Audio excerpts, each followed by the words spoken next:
علیہ وسلم نے فرمایا، ترمذی کی روایت ہے، لازماً میری امت پر وہ حالات آ کر رہیں گے جو بنی اسرائیل پر آئے تھے، بالکل اسی طرح جیسے ایک جوتا دوسرے جوتے کے بالکل مشابہ ہوتا ہے، برابر ہوتا ہے۔ تو آج اگر ہم اپنا جائزہ لیں، جیسے ڈاکٹر صاحب نے بھی ارشاد فرمایا، آپ نے بھی توجہ دلائی، آج ہمارا عالم کیا ہے؟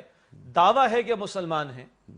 ٹھیک، اور ہم نمازیں ضائع کر کے بھی مسلمان ہیں، ہم زکوٰۃ میں ڈنڈی مار کر بھی مسلمان ہیں، ہم روزوں کو جان بوجھ کر چھوڑ کر بھی مسلمان ہیں، ہم حج جو کہ فرض ہو، صاحب استطاعت کی بات ہو رہا ہوں، وہ ضائع کیے بغیر بھی مسلمان ہیں، ہم سود خوری کر کے اللہ اور اللہ کے رسول علیہ السلام سے جنگ کے مرتکب ہوں، ہم تب بھی مسلمان ہیں، ہم بے حیائی کو پروموٹ کر کے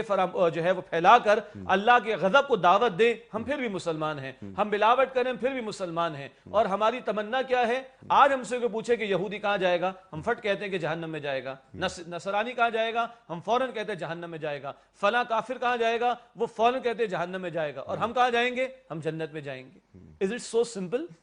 کیا جنت اللہ کی اس قدر آسان ہے؟ تو اللہ تعالیٰ پہلے ہمیں بھی فرما دے تمہاری تمناؤں سے کچھ نہیں ہوگا۔ یہ وشفل تھنکنگ جسے کہا جاتا ہے، ہمارے استاد ڈاکٹر صاحب یہ رحمۃ اللہ علیہ یہ لفظ استعمال کرتے تھے وشفل تھنکنگ کا، نہ ان کی وشفل تھنکنگ سے کچھ ہوگا، قرآن گویا کہ کہہ رہے ہیں، نہ تمہاری وشفل تھنکنگ سے کچھ ہوگا۔ پھر جیسے ڈاکٹر صاحب نے آیت کوٹ کی سورہ المائدہ کی آیت نمبر 18 کہ یہود و نصارہ کیا دعوے کر رہے تھے؟ نحن ابناء اللہ وحباہ، ہم اللہ کے بیٹوں کی طرح اللہ کے چہیتے ہیں، ہم نبیوں کی نسل میں ہیں۔ آج ہمارا بھی شاید سہارا یہی رہ گیا کہ خار ہیں، بدکار ہیں، ڈوبے ہوئے ذلت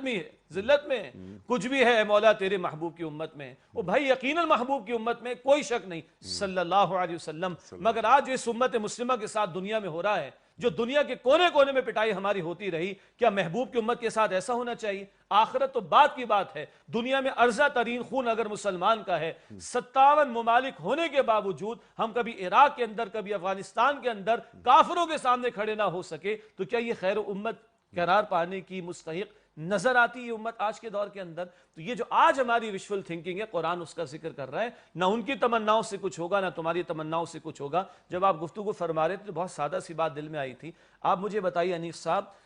50,000 کی تنخواہ ہے میری، اگر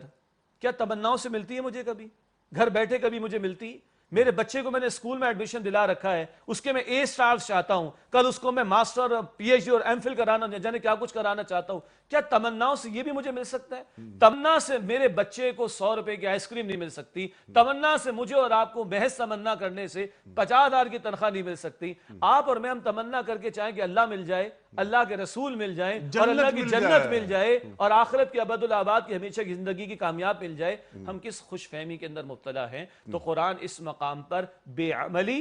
خوش فہمی، وشفل تھنکنگ کی نفی کر کے بندہ مومن کو ایک متحرک زندگی جو اعمال صالحہ والی ہو، یہ آگے ہم بات کریں گے، فقط اعمال کی بات نہیں کرتا قرآن، یہاں تو ایمان کے ساتھ اور صالحات کا ذکر اگلی آیت کے اندر آئے گا، وہ ہم بات کریں گے الگ سے۔ تو بنیادی میسج، محض اپنے آپ کو تمناؤں تک محدود نہ رکھو، اور بہت اچھی بات آئی کہ ہم کسی نسب کے ساتھ تعلق رکھتے ہوں کہ میں فلاں کی نسل میں سے ہوں، کہاں لے کے جائیں گے؟ بخاری شریف کی وہ حدیث، اللہ کے رسول مکرم علیہ السلام اپنے خاندان والوں کو جمع کر کے خطاب فرمائے، اے خاندان بنو عبد المطلب، اے خاندان بنو ہاشم، اپنے آپ کو جہنم کی آگ سے بچاؤ، کل میں تمہارے کسی کام آنے والا نہیں۔ اے صفیہ میری پھوپھی جان، اپنے آپ کو جہنم کی آگ سے بچائیے، میں کل آپ کے کسی کام آنے والا نہیں۔ اور اے فاطمہ میری لخت جگر، بیٹا اپنے آپ کو جہنم کی آگ سے بچانا، کل میں تمہارے کسی کام آنے والا نہیں ہوں۔ اللہ کے رسول مکرم اپنے خاندان کے لوگوں کو لخت جگر کو یہ فرما دیں، باقی کسی کی کیا اوقات یہ حیثیت رہ جاتی ہے کہ وہ اس پر مطمئن ہو کر بیٹھ جائے کہ میں فلاں کی نسل میں سے ہوں اور اس بنیاد پر میری بخشش ہو جائے گی۔ یہ سارے چور دروازے قرآن نے بھی اور رسول اکرم علیہ الصلوۃ والسلام نے بھی بند کر دی۔